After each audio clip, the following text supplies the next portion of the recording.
Enseñanza, más allá de la obediencia, tiene que ver con algo que todos los creyentes pues deberíamos de tener en mente, en el corazón. Mire, sabemos que nuestra obediencia es, pues, podría yo decir que la adoración más completa que le podríamos dar a nuestro Señor.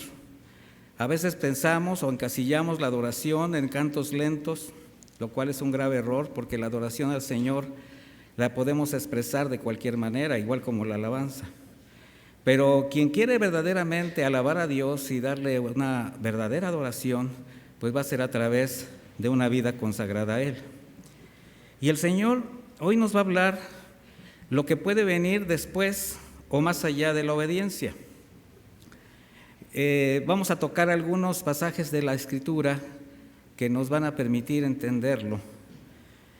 Por lo pronto quiero que me acompañe a la primera carta de los Corintios, en el capítulo 10, y vamos a leer un versículo. No es el versículo base de nuestra enseñanza, solamente es para hacer una pequeña introducción.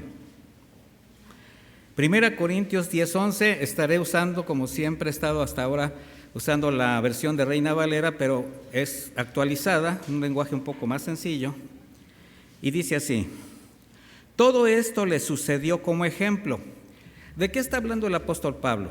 Bueno, ese capítulo 10, no vaya a todo el capítulo, se lo dejo de tarea, va a hablar precisamente de lo que le aconteció al pueblo de Israel en el desierto.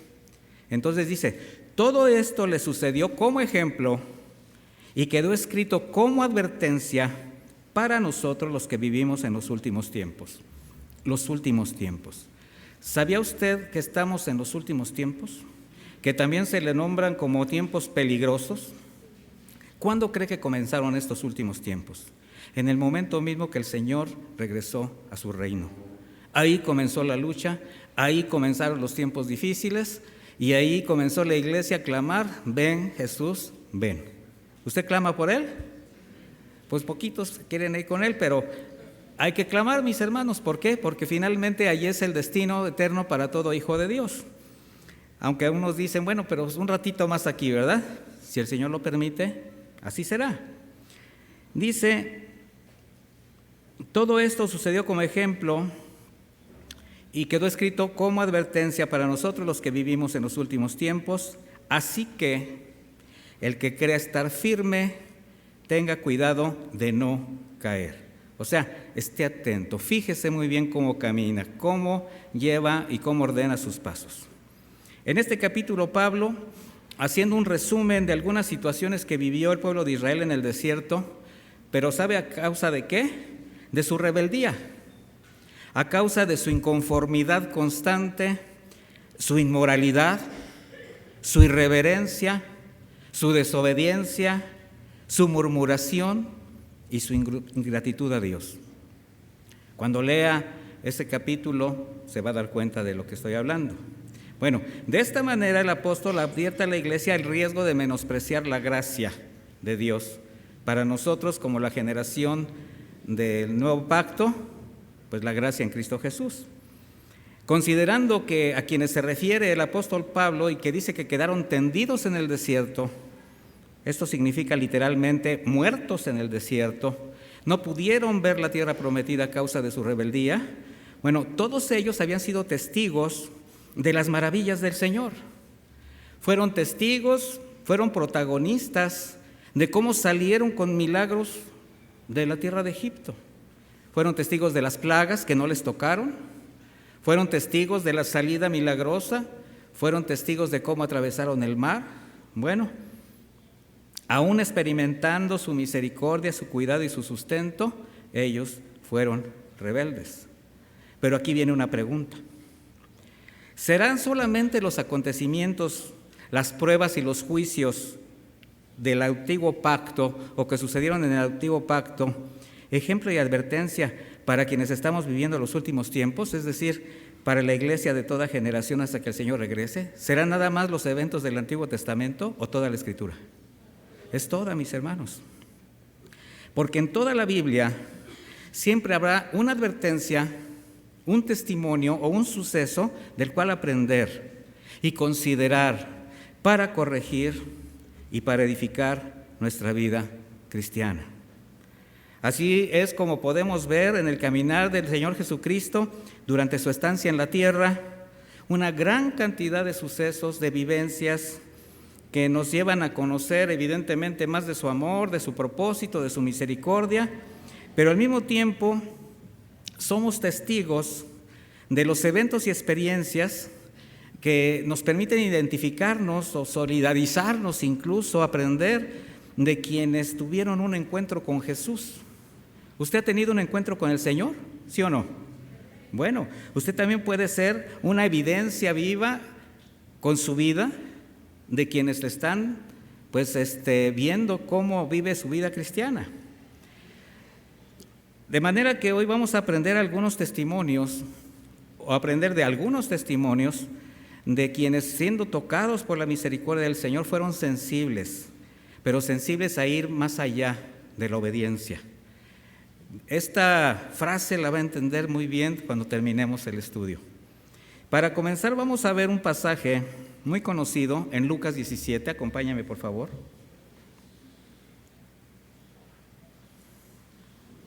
Lucas 17, a partir del versículo 11.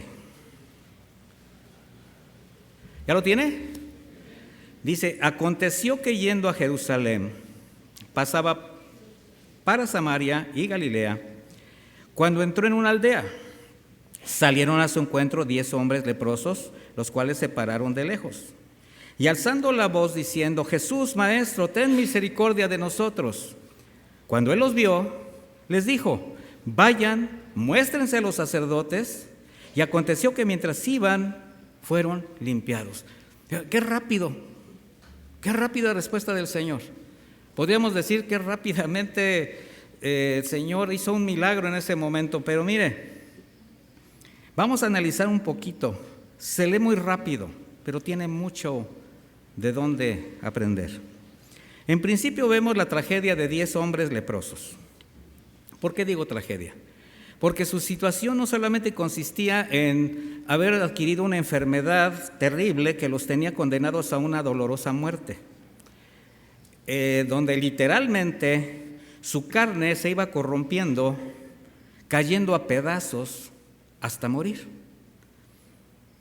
Pero también sufrían la vergüenza del destierro, el desprecio, el rechazo, tanto de la sociedad judía como de sus familias. ¿Sabían ustedes que en la Escritura espiritualmente la lepra es una analogía del pecado y de la corrupción en la vida del hombre? ¿Sí lo sabían? Bueno, si no lo sabía, ya lo sabe. La lepra espiritualmente es un comparativo con el pecado que corrompe. Bueno, en ese tiempo, ser leproso representaba estar muerto en vida. Así que estos hombres, en algún tiempo, con vidas normales, seguramente obedientes a la ley, pues en su exilio sufrían la tristeza de haberlo perdido todo. Quizás eran hombres de bien, no lo sabemos, y de esos que a lo mejor hasta se preguntaban: ¿por qué a mí? ¿Por qué a mí si soy hijo del rey? ¿Sí saben eso, no? Ahí con esas doctrinas extrañas, ¿verdad?, que te dicen que por ser cristiano ya no te va a pasar nada. Bueno, quizás ellos a lo mejor también se preguntaban. Bueno, la lepra era una terrible enfermedad y los infectados tenían que ser apartados de sus hogares, pero también sacados de las ciudades. Entonces, ellos vivían marginados en montes, en cuevas, lugares apartados donde quienes deseaban sostenerlos de alguna manera, su familia les dejaba los alimentos desde lejos. Nadie quería ir ahí, nadie se quería acercar. De manera que la lepra les había quitado todo, les había separado de su familia, su esposa, sus hijos, sus amigos, su trabajo, su religión, así como una sentencia de muerte en vida. ¿Cuántos nos podríamos identificar con estos 10 leprosos? Cuando a causa de nuestra naturaleza, del gobierno del pecado, aunque aparentábamos vida, espiritualmente estábamos muertos. ¿Sí sabía usted eso? marginados, alejados, destituidos de la presencia de Dios. Vivíamos, o más bien sobrevivíamos, robándole a la vida momentos de aparente felicidad, dependiendo, conformándonos con lo que el mundo nos ofrecía, pero con un destino de condenación eterna, hasta que Jesús pasó a nuestro lado. ¿No le da gracias a Dios?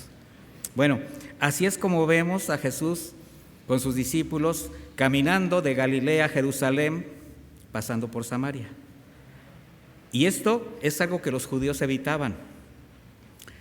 Los judíos, aunque fuese más largo el camino, más pesado, más cansado, por no pasar por Samaria, se desviaban por el lado oriente. Haga de cuenta que geográficamente está Galilea, Samaria y aquí está Jerusalén, en línea recta. Llegaban muy rápido, carretera, autopista, todo.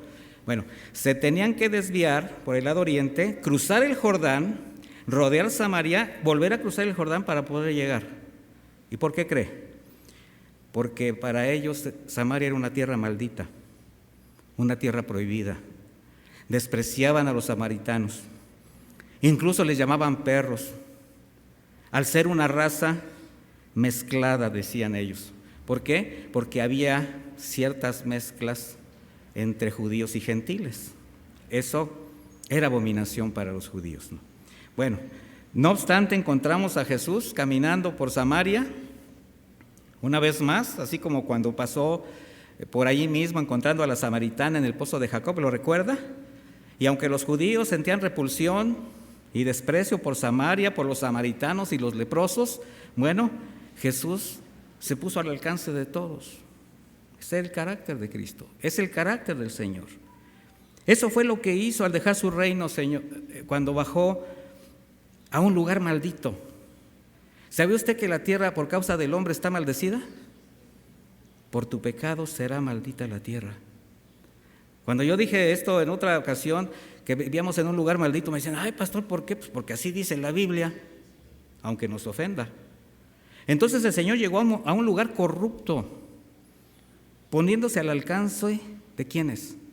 De los necesitados, los cansados, los atribulados de corazón, los leprosos del alma que al estar apartados de Dios no teníamos esperanza. Así nos encontró.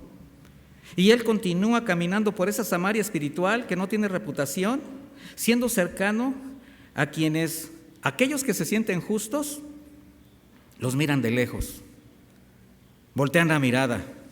Aquellos que confían en sus recursos, en sus obras o en su religión.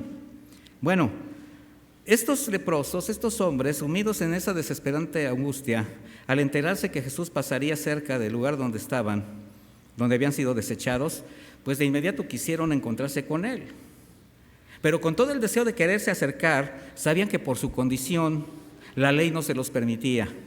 Estaban limitados a permanecer a determinada distancia de cualquier persona.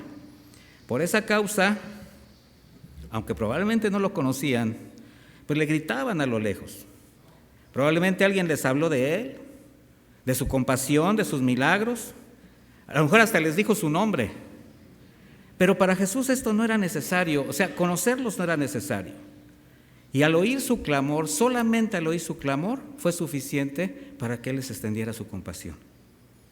De hecho, no fue necesario un diálogo como en otras ocasiones. Ocasiones como cuando llegaba el Señor con alguien y se le acercaba y decía, ¿qué quieres que te haga? ¿Recuerdan? Señor, que vea. Señor, no tengo esta necesidad. Aquí no. ¿Por qué? Estaban expuestas las verdaderas necesidades de ellos, mis hermanos. No era necesario el diálogo. Su condición estaba a la vista. Pero también para Jesús estaban expuestas las verdaderas intenciones de su corazón, su condición espiritual de cada uno de ellos.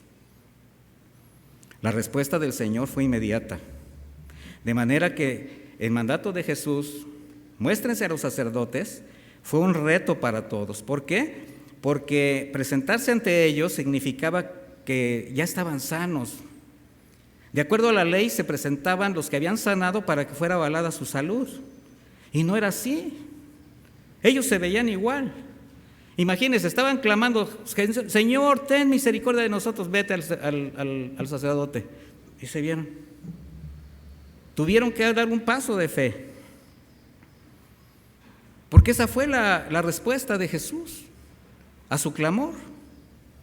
Así que comenzaron a caminar un poco, quizás, no sé, temerosamente, pero al darse cuenta que conforme avanzaban, iban sanando, ¿qué cree que hicieron? ¿Qué hubiera hecho usted? Corre. Apresuraron sus pasos, de seguros que habían sido sanados, felices de haber alcanzado misericordia.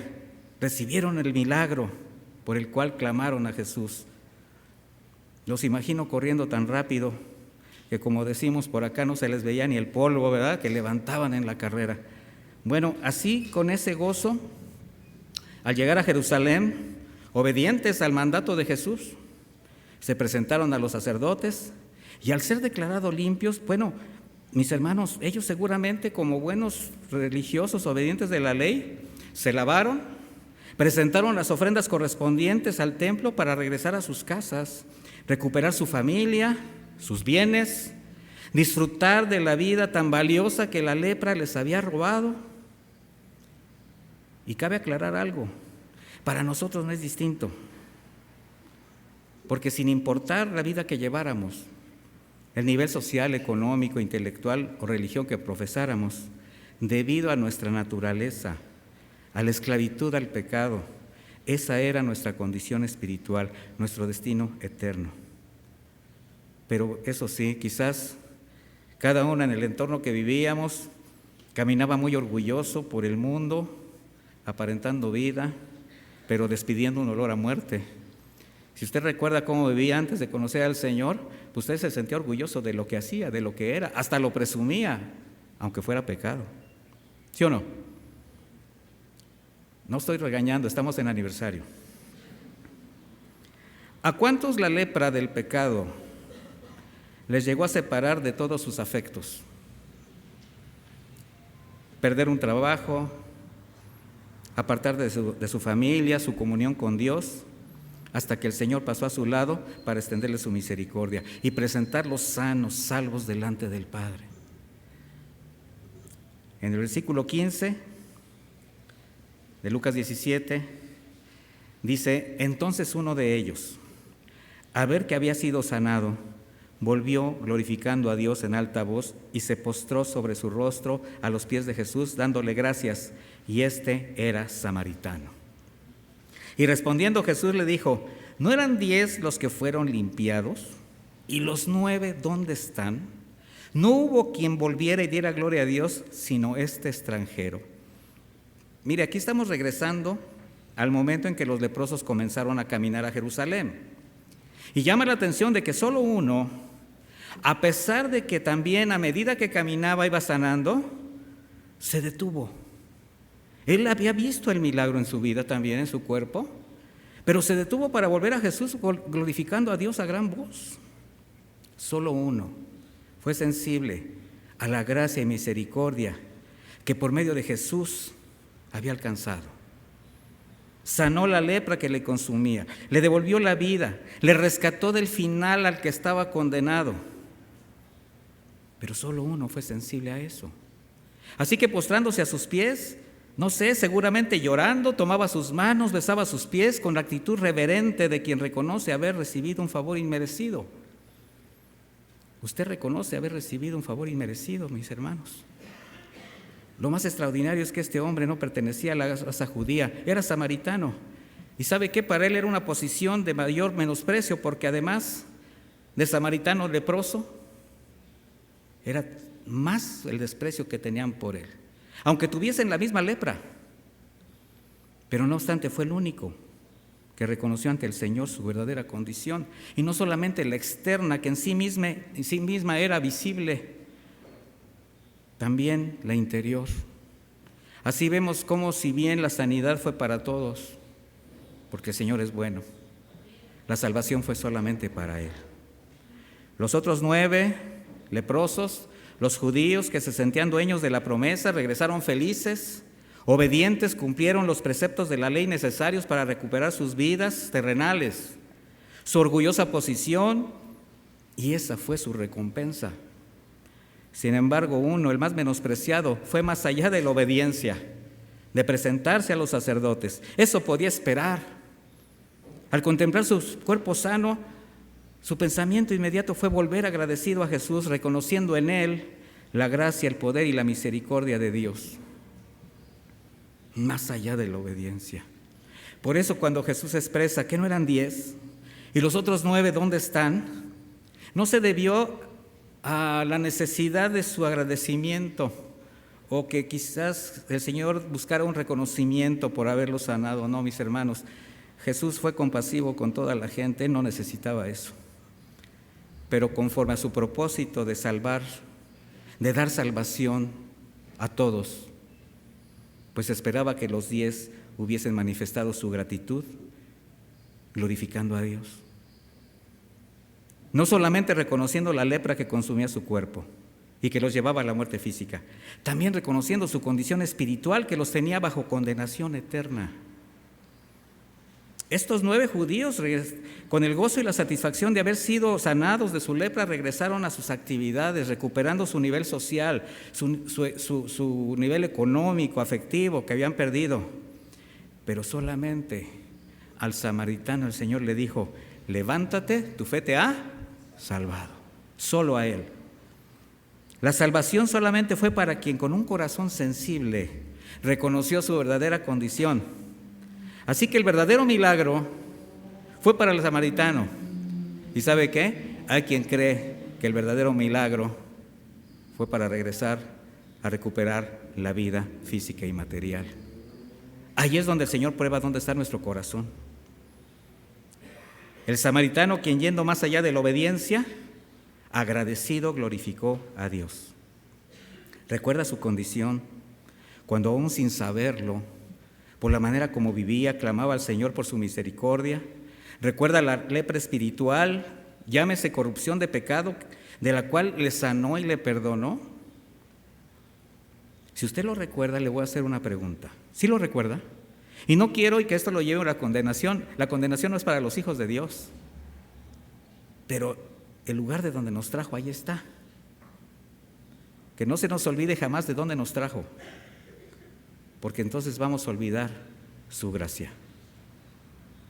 Por eso la pregunta: ¿tu gratitud por una salvación tan grande te lleva más allá de la obediencia, glorificando a Dios con una vida de santidad?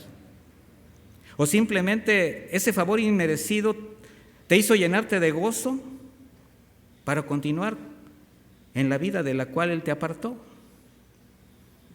Muchos creyentes o simpatizantes de la fe, quizás, como aquellos 9, son obedientes, cumplen religiosamente deberes cristianos algunos, pero sin expresar los frutos dignos de arrepentimiento.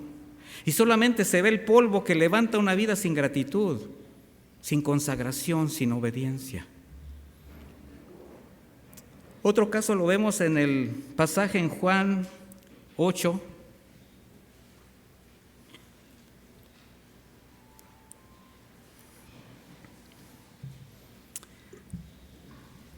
Evangelio de Juan 8, versículo 1. Jesús se fue al monte de los Olivos y muy de mañana volvió al templo. Todo el pueblo venía a él y sentado les enseñaba. Entonces los escribas y los fariseos le trajeron a una mujer sorprendida en adulterio, poniéndola ¿en medio de quién? Pues de toda la multitud. Imagínense, una multitud le seguía, la estaban exhibiendo. Le dijeron: maestro, esta mujer ha sido sorprendida en el mismo acto del adulterio. Ahora bien, en la ley Moisés nos mandó apedrear a las tales. ¿Tú pues qué dices?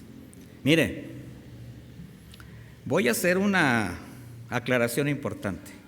Efectivamente, la ley de Moisés mandaba apedrear a quien cometía adulterio, pero a los dos. Así que casi la pregunta de Jesús: ¿y dónde está el adúltero?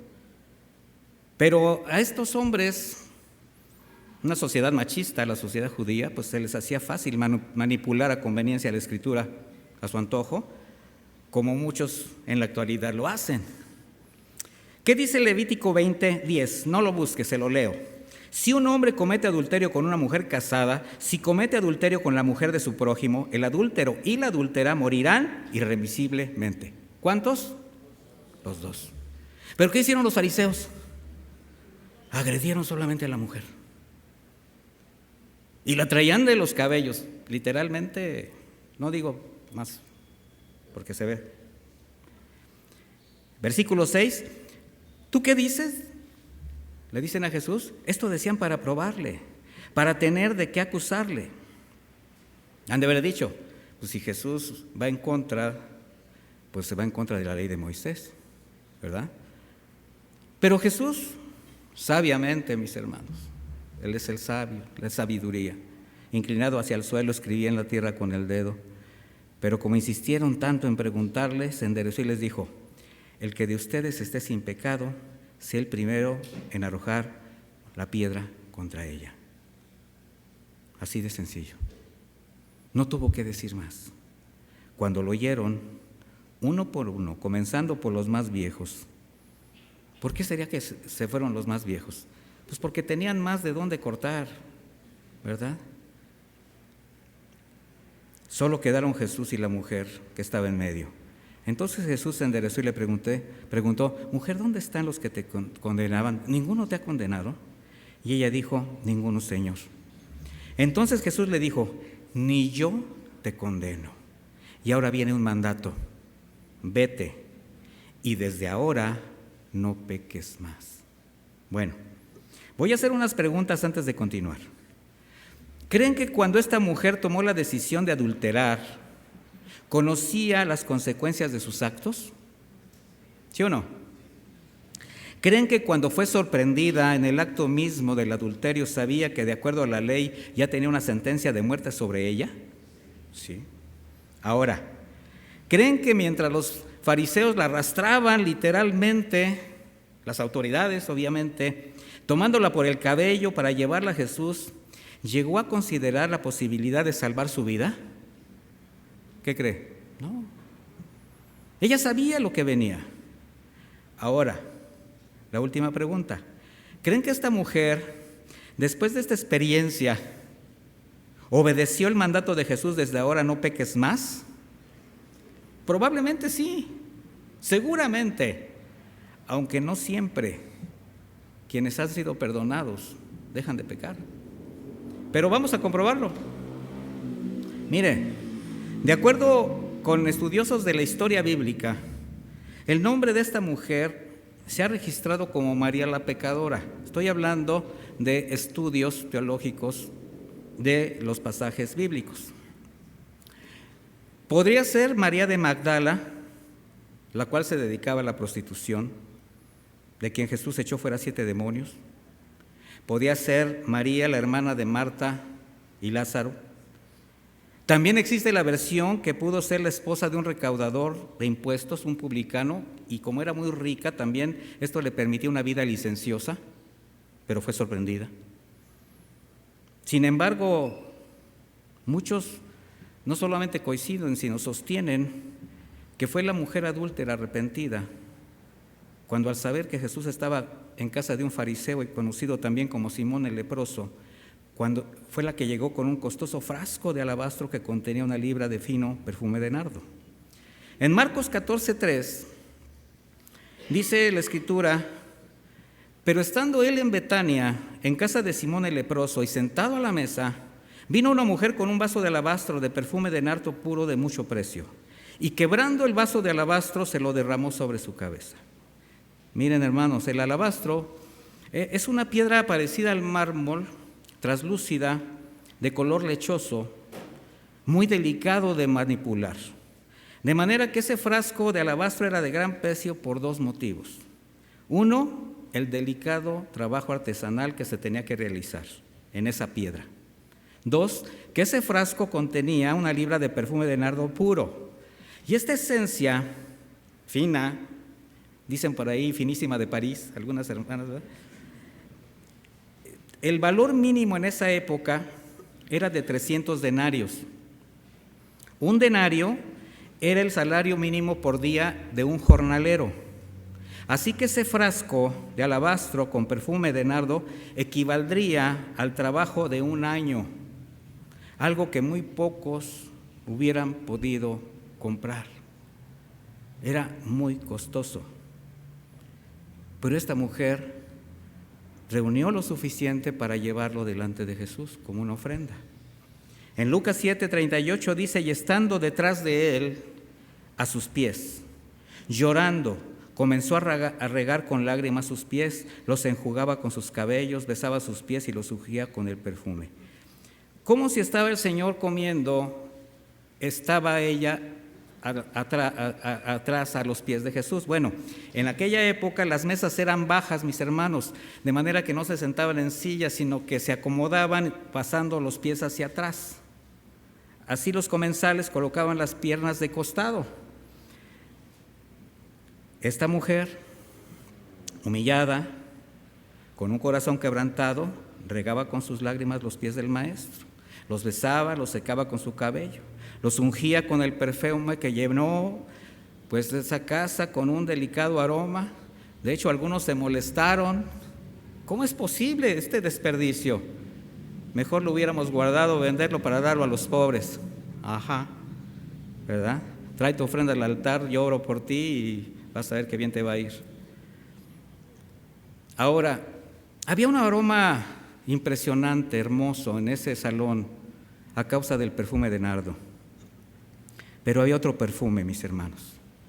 ¿Cuál aroma sería el que llegó al corazón de Dios? ¿La delicada fragancia del nardo o la fragancia del corazón arrepentido y humillado de quien, reconociendo su pecado, reconoció en Jesucristo la única oportunidad para salir de su condición? ¿Cuál cree?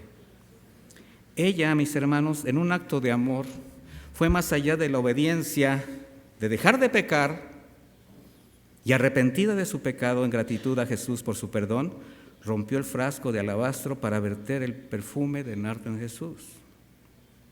Y él mismo dijo: no se lo impidan, ella me ha ungido para mi muerte. Pero ¿sabe lo más interesante? Que al mismo tiempo que rompía ese frasco de alabastro, quebrantaba su corazón, rasgaba su alma para inundar de olor fragante el corazón de Dios, porque un corazón contrito y humillado jamás será rechazado por Él. Así que, arrepentida de su pecado, convencida de su condición, de su necesidad, besaba los pies del Señor, bañándolos con sus lágrimas, secándolos con sus cabellos. Por eso, mis hermanos, no es trascendente quién haya sido. Lo importante es que esta mujer, cansada de la vida que llevaba, buscó al único que sabía podía darle paz y salvación: Jesucristo. ¿Cuántos de nosotros podemos identificarnos con esa mujer? Pero como siempre, mis hermanos, no todos los aromas que llegan al Señor son gratos. Y no faltan quienes, sintiéndose buenos, juzgan y condenan a quienes Dios ya perdonó. ¿Recuerda cuando el Señor le mostró a Pedro, que estaba en oración, un lienzo con animales y le dijo: mata y come? Y él, pues como buen judío religioso, le dice, estaba aprendiendo Pedro evidentemente, le dice: jamás comeré cosa inmunda. ¿Qué le dijo? No llames inmundo aquello que yo he santificado. Bueno, el fariseo que lo invitó pensaba: si este fuera profeta, sabría qué clase de mujer es la que lo toca, una pecadora. Obviamente Simón no creía en Jesús, pero como fariseo sí era un gran religioso. Y como todos ellos, pues solamente tenía curiosidad por escuchar a Jesús para encontrar algo en su contra. Pero Jesús le responde en el versículo 40 de Lucas 7. Le dijo: Simón, una cosa tengo que decirte. Y él le dijo: di, maestro. Un acreedor tenía 2 deudores. El uno le debía 500 denarios, el otro 50. Y no teniendo ellos con qué pagar, perdonó a ambos. Di pues, ¿cuál de ellos le amará más? Respondiendo Simón le dijo: pienso que aquel a quien perdonó más. Y él le dijo: rectamente has juzgado. Y vuelto a la mujer dijo a Simón: ¿ves a esta mujer? Entré a tu casa y no me diste agua para mis pies. Esa era una cortesía cuando tú invitabas a la casa a un huésped. Bueno, dice: mas esta ha regado mis pies con lágrimas y los ha enjugado con sus cabellos. No me diste beso, que era otra usanza, mas esta desde que entré no ha dejado de besar mis pies. No ungiste mi cabeza con aceite, mas esta me ha ungido con perfume mis pies. Por lo cual te digo que sus muchos pecados le son perdonados, porque amó mucho. Mas a quien se le perdona poco, poco ama. Y a ella le dijo, tus pecados te son perdonados. Y los que estaban juntamente sentados en la mesa comenzaron a decir entre sí, ¿quién es este que también perdona pecados? Pero le dijo a la mujer, tu fe, ¿qué? Te ha salvado. Ve en paz. Las mismas palabras que le dijo al leproso. Para esta mujer arrepentida, su pecado fue perdonado. Ella dejó a los pies de Jesús su vida pasada, sabiendo que ahora comenzaría una nueva vida consagrada a Dios.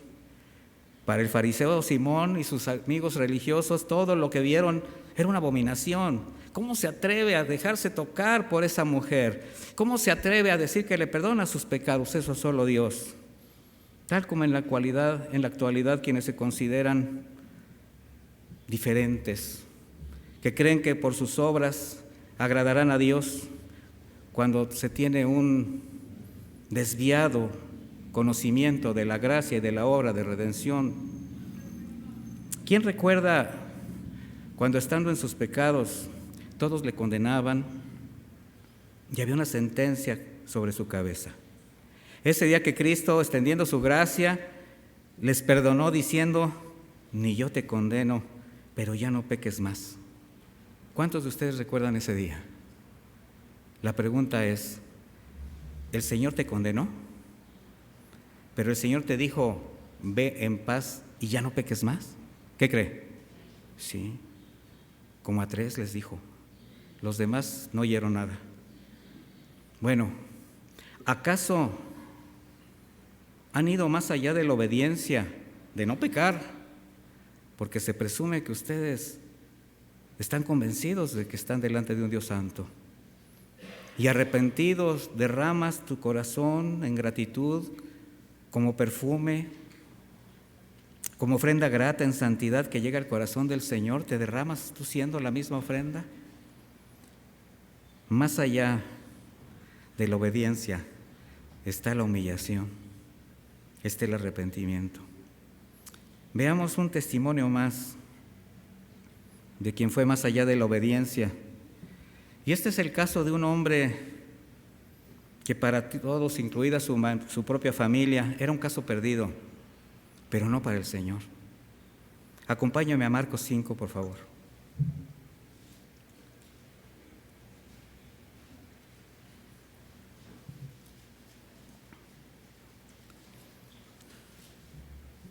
El contexto de este pasaje es que ellos acaban de pasar, los discípulos, el mar embravecido, una tormenta impresionante. Esa tormenta, cuando pasaban tanto tiempo en el mar de Galilea que literalmente sentían que morían, y el Señor aparece y en ese momento hasta piensan que es un fantasma. ¿Sí recuerda ese evento? Bueno, se calma la tempestad y llegan a este lugar. Dice, vinieron al otro lado del mar, así comienza, a la región de los Gadarenos. Y cuando salió el de la barca, enseguida vino a su encuentro de los sepulcros un hombre con un espíritu inmundo, que tenía su morada en los sepulcros, y nadie podía atarle ni aun con cadenas. Muchas veces había sido sujetado con grilletes y cadenas, pero él las rompía y despedazaba los grillos, de manera que nada ni nadie podían dominarlo. Mire, la región de los Gadarenos, esa región tenía una sierra escarpada que descendía por la costa hasta la orilla del mar. Por ese lado llegaron. Y aunque en esa región, también conocida como Decápolis, Deca, 10, Polis, pueblos, era una región con 10 ciudades importantes, Decápolis. Bueno, en esa región había muchos judíos. Sin embargo, era considerado territorio gentil por la cantidad de ciudades esencialmente griegas. Todas las ciudades eran de gentiles. Así que al llegar a la costa de Gadara, ya entrada de la noche, Desde las tumbas viene uno corriendo hacia ellos, un hombre desnudo, malherido, en un estado lamentable, un hombre que su estado tan miserable, podía yo decir, personifica lo que el enemigo y el mundo pueden hacer en alguien a causa de la corrupción del pecado, la idolatría, la ausencia de Dios. El pasaje es terrible, un hombre descontrolado, violento, como un animal salvaje, a quien ninguno podía tratar ni dominar, a pesar de encadenarle, y se había convertido en una amenaza para él mismo y los demás. No voltean a ver a nadie, porque dicen, ay, yo ya pensé en alguien que está así. Mire, en ese estado, él poseía una fuerza física sobrehumana, pero no para su provecho, sino para destruirlo a él y destruir, ya que al romper las cadenas como si fuera cartón, pues su cuerpo lo resentía, se lastimaba y eso le causaba dolor. Y ese es el engaño del enemigo, mis hermanos. Recuerde que tenemos que tener una lección espiritual en esto. No siempre el poder, la fuerza o lo sobrenatural vienen de parte de Dios. Así como muchos que no disciernen, lo enseñan y hasta lo andan buscando. Andan buscando la autoridad, el poder, la fuerza. ¿De qué le aprovechaba a este varón tener tanto poder físico si se había convertido en un ser débilmente, espiritualmente débil, donde su fuerza solo le servía para herirse y para herir, para estar solo, para perder a su familia, su cordura, su salud y seguramente en algún momento su vida? Y muchos que se sienten fuertes están en esa condición, considerando que el poder que tienen, sea recursos económicos de alguna clase, les va a conceder algo, y no. Este hombre, dice el versículo 5, andaba de día y de noche por los montes, los sepulcros, gritando, lastimándose con las piedras. Su clamor a gritos muestran su angustia, el dolor, el tormento interior que experimentaba mientras deambulaba, lastimándose por los riscos pedregosos, las tumbas cavadas en los costados, en los acantilados. Su estado era evidente, también su presunto final. Él vivía como muerto entre los muertos. Y aunque sea difícil de aceptar, pues era la misma condición en que cada uno nos encontrábamos antes de conocer a Cristo. ¿Y sabe qué? Por la gracia del Señor estamos en este lado ya.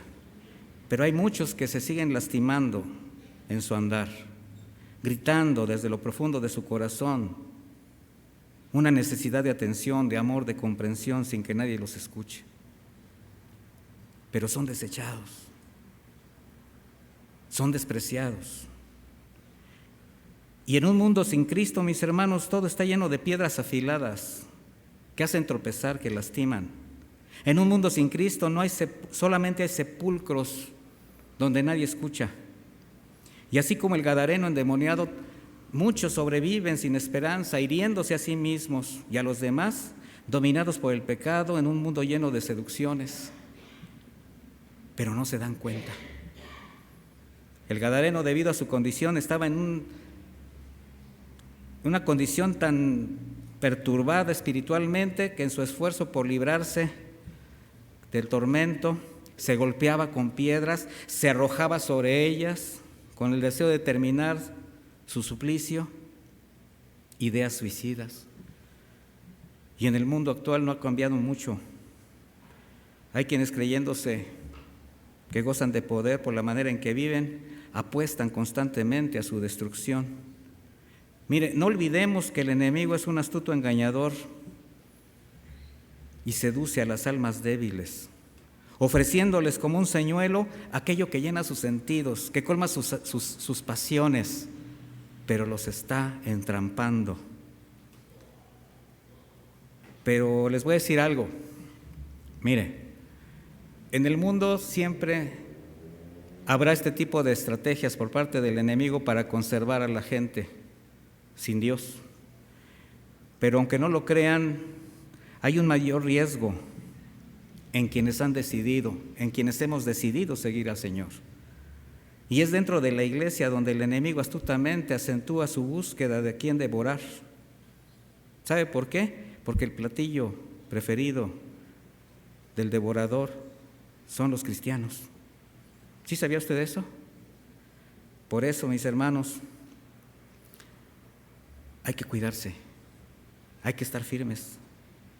Porque lamentablemente siempre encuentra espíritus débiles, almas carnales a quien seducir, se desvían, caen, sobre todo en quienes ya quieren aparentar madurez.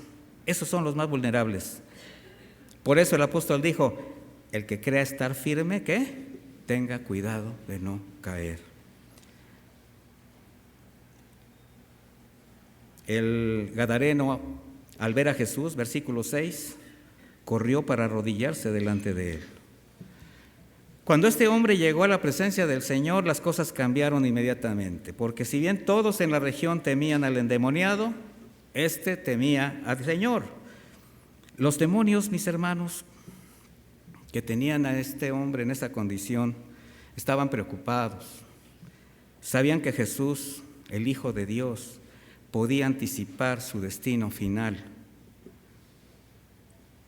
¿Sabía usted que los demonios va a llegar un momento donde va a terminar este aparente poder que ahora gozan, al estar determinado para ellos un terrible castigo? ¿Sabían eso? Ahorita todavía pueden hacer algo aquí, pero no pueden ir en contra de lo que el Señor ha salvado. Pero nosotros tenemos que permanecer firmes. A voz de cuello le dijo Jesús, Hijo del Dios Altísimo, ¿qué tienes que ver conmigo? Yo te ruego por Dios que no me atormentes. ¿Se da cuenta de qué palabras de los demonios? Ellos saben quién es Dios. Ellos conocen a Dios. Seguramente el hombre no sabía quién era Jesús, pero el conocimiento que mostraba de él indica que estaba poseído por quienes sí conocían la verdadera identidad de Cristo. Y la primera reacción fue un temor reverente. Por eso se postraron delante de él. Santiago 2:19 dice, ¿tú crees que Dios es uno? Bien haces, también los demonios creen y tiemblan. ¿Por qué tiemblan? Porque saben el destino que les espera. ¿Y sabe qué es lo más triste? Los demonios conocen al Señor y tiemblan. Y muchos creyentes conocen al Señor y no tiemblan para pecar deliberadamente, para apartarse de Él, para negar su nombre. El Señor le preguntó, ¿cómo te llamas? Respondió diciendo, Legión, me llamo porque somos muchos. Tal vez sorprenda por qué Jesús pregunta al endemoniado su nombre. ¿Qué importancia podría tener el nombre de este hombre? Pero ¿sabe qué? La respuesta, Legión, describía su estado espiritual. Y aquí viene una pregunta. Espiritualmente, ¿ustedes saben cuál es su nombre? Ustedes. Espiritualmente su nombre es cristianos, hijos de Dios, ¿sí o no? Bueno, pero cuando andábamos como muertos entre los muertos, ¿con cuántos nombres fuimos llamados o identificados? No me refiero a tu nombre registrado en un acta, o esos ingeniosos apodos con que te han nombrado, no, sino a los que daban evidencia de tu vida de pecado. Los nombres que te describían espiritualmente delante de Dios. Los nombres que durante años marcaron tu vida y que al llegar delante del Señor, así como Jacob, debimos confesar, arrepentidos, para recibir el nombre de hijos de Dios. Esto nos debe alegrar, mis hermanos. ¿Sí recuerdan ese evento con Jacob y el ángel? ¿Qué le decía Jacob al ángel? Bendíceme, si no, no te suelto. Y el ángel del Señor, ¿qué decía? Dime tu nombre. O sea, tan fácil como dime tu nombre. ¿Sabe que muchos detienen el nombre? ¿Tú sabes tu nombre que tienes que expresarle al Señor? para que te bendiga más. Porque en sí ya te bendijo. Si eres hijo, tienes la salvación. No te sueldo hasta que me bendigas. Dime tu nombre. Finalmente le dice, me llamo Jacob, fraudulento, engañador. ¿Y qué le dijo? Desde hoy te llamarás Israel. Serás mi pueblo. Mis hermanos, hay que confesar nuestro verdadero nombre al Señor, porque todavía hay algo que tenemos que entregar. El endemoniado, al decir su nombre, mostraba el control que tenía sobre este hombre. Una pregunta: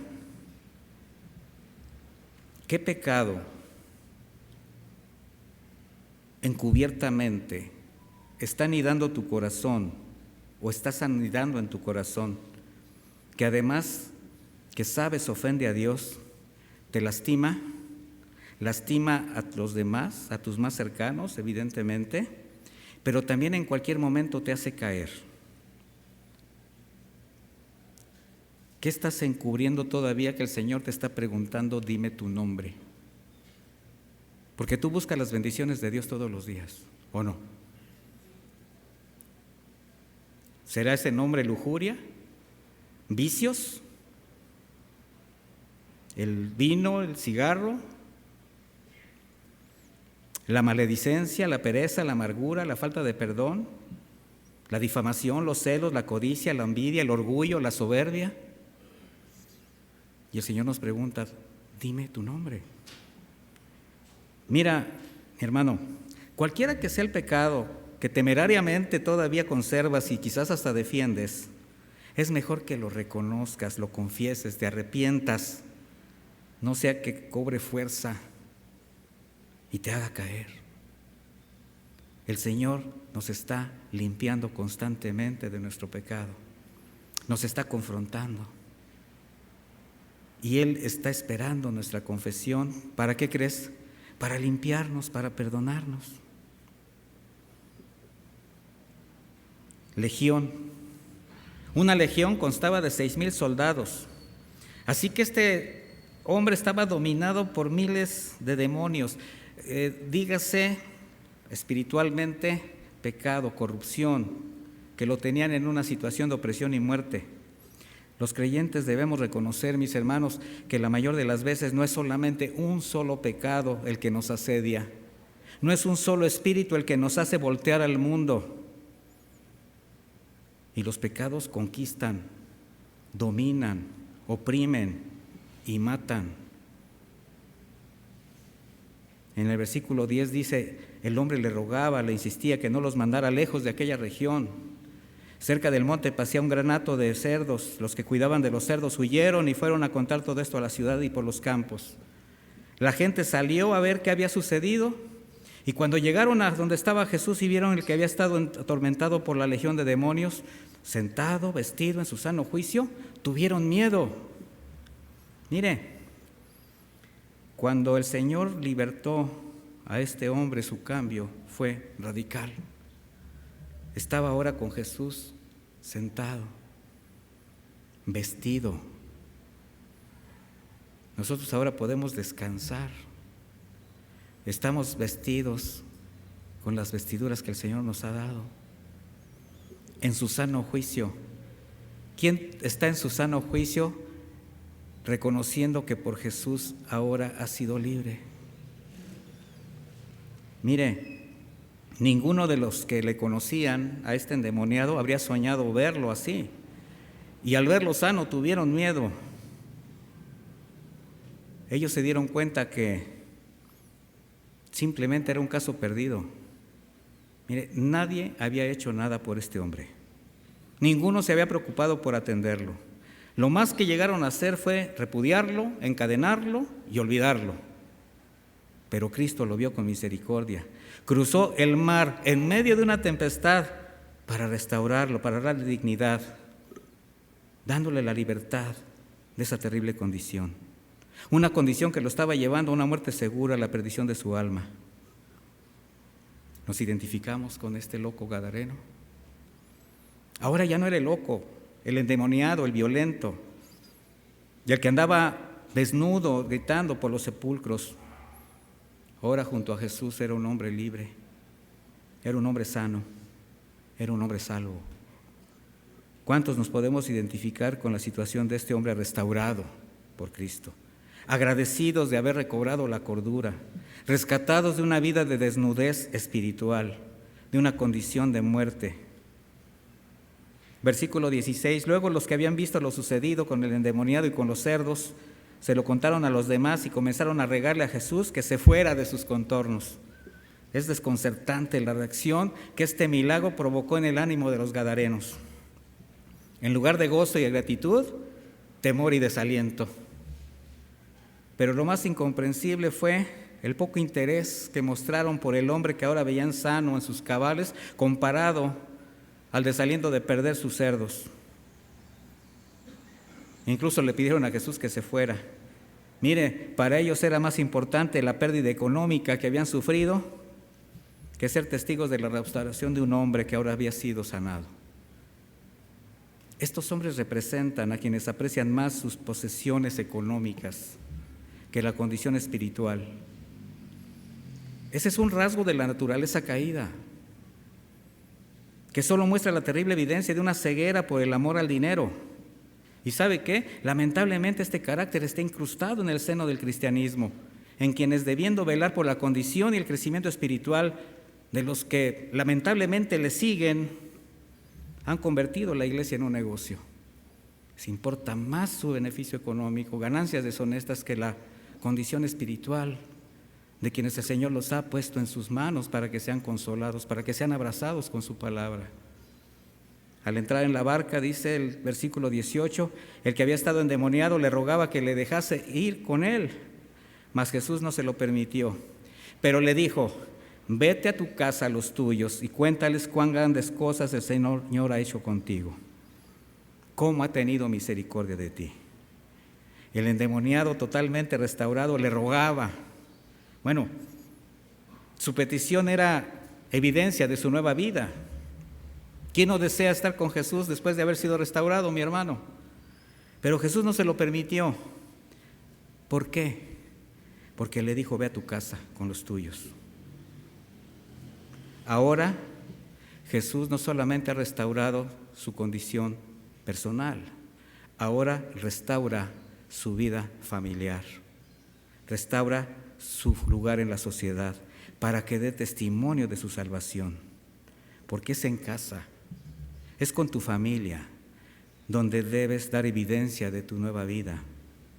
Y el Señor le dio una misión: cuéntales cuán grandes cosas el Señor ha hecho contigo, cómo ha hecho misericordia de ti. Mire, a pesar del rechazo de los gadarenos, Jesús les extiende su misericordia, dejando como testimonio un hombre sano, un hombre salvo, como una evidencia de su propósito de que nadie se pierda. Y es lo que ahora nos dice a los redimidos, a los restaurados: vayan a casa, compartan de las misericordias de Dios. Esa será la mejor evidencia de su amor por el Señor y de que son hijos de Dios. Dice el versículo 20: y se fue y comenzó a publicar en Decápolis. ¿En dónde? Nada más lo mandó a su casa, pero se fue por las 10 ciudades de la región. ¿No dice aleluya? Amén, ¿verdad? Y se fue a publicar en Decápolis cuán grandes cosas había hecho Jesús con él, y todos se maravillaron. Mire, este hombre restaurado, sano, agradecido, fue más allá de la obediencia. Aquel que había estado poseído por una legión de demonios, por la gracia de Dios, fue el primer evangelista que Jesús envió a predicar en esa región. Y ese es el sentido de la gran comisión. Más allá de la obediencia, mis hermanos. ¿Hasta dónde estamos dispuestos a ir nosotros más allá de la obediencia? Porque más allá de la obediencia está la gratitud y la reverencia de aquel leproso. Más allá de la obediencia está la humillación y el arrepentimiento de la mujer adúltera. Más allá de la obediencia está la pasión por seguir a Jesús y el deseo de predicar el evangelio del endemoniado gadareno. medite seriamente. ¿A qué está dispuesto, hermano? Más allá de la obediencia por una salvación tan grande. Lo quiero invitar a que reflexionemos juntos, a que pensemos un poquito hasta dónde estamos dispuestos a llegar con el Señor, porque Él está dispuesto con nosotros a todo. El Señor nos está preguntando el nombre del pecado que nos asedia, el nombre de aquello que te sigue distrayendo. Mire, mi hermano, qué fácil es olvidarnos de la santidad de Dios. 3 veces santo. Y todavía se nos hace fácil, pero es que nada más es poquito, nada más fue una vez, nada más una copita, pastor, nada más un cigarrito, nada más una mala palabra. Poca levadura leuda toda la masa. No permitas que ese poquito crezca. Aprende a negarte a ti mismo, a dar testimonio que fuiste tratado con amor, con misericordia, que fuiste levantado como esa mujer, que fuiste sanado como ese leproso, que fuiste libertado como ese endemoniado, para publicar las grandezas de aquel que te llamó a su luz admirable. Acompáñame a orar, mi hermano. Póngase de pie, por favor.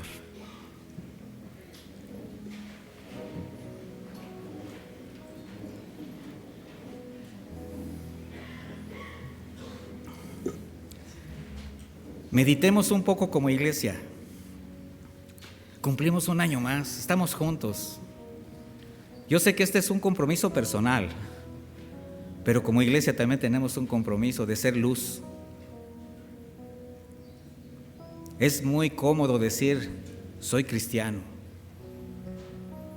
y no vivir como cristiano. Así como Jonás, el mar embravecido estaba tragándose a los marineros, estaban a punto de morir todos. Y cada uno, dice la Escritura, que clamaba a sus dioses. El mundo embravecido, la corrupción, la maldad que aumenta, hace que todos clamen a sus dioses. Y bajaron a ver a Jonás y le dijeron, ¿quién eres? Le preguntaron su nombre. Y él orgullosamente dijo, soy hebreo y temo a Dios. El único que conocía al Dios verdadero estaba escondido, dormido.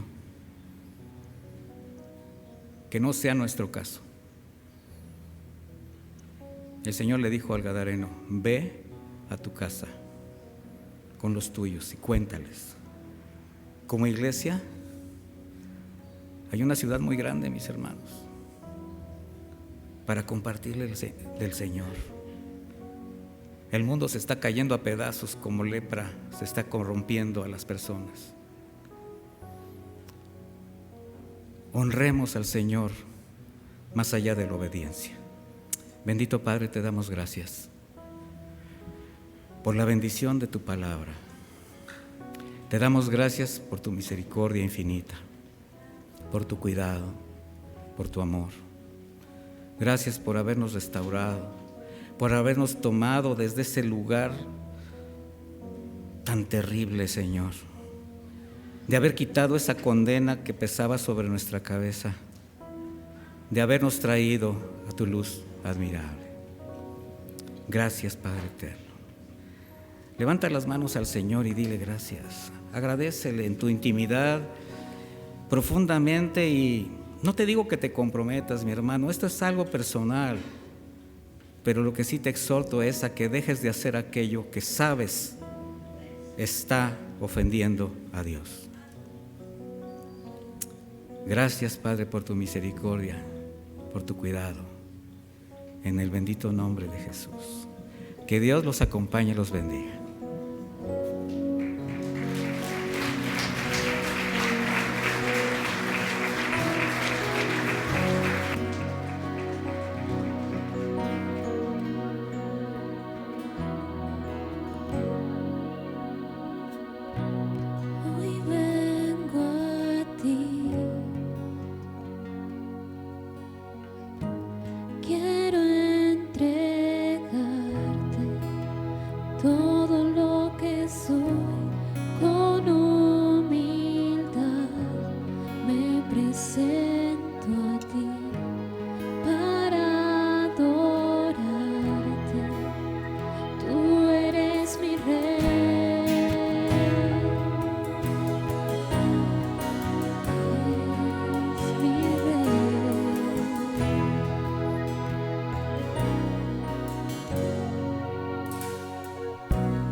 mostrado lo que pides de mí, mi corazón,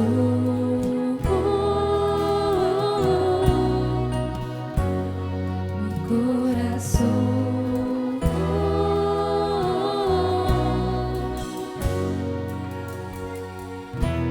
Te adoraré con todo mi corazón.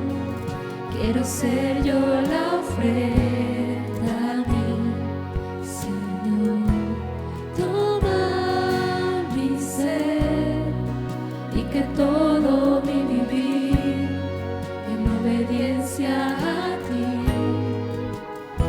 sea la melodía de adoración, la mejor melodía para ti. Mi corazón,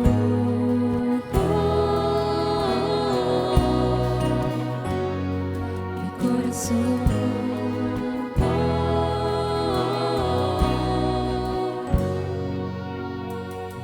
nuestro corazón.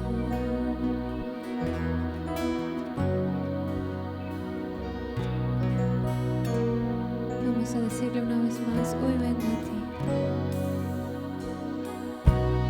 Hoy vengo a ti, quiero entregarte todo lo que soy. Con humildad me presento a ti para adorarte. Tú eres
ese aplauso fuerte al Señor. Aquí estamos, te entregamos toda.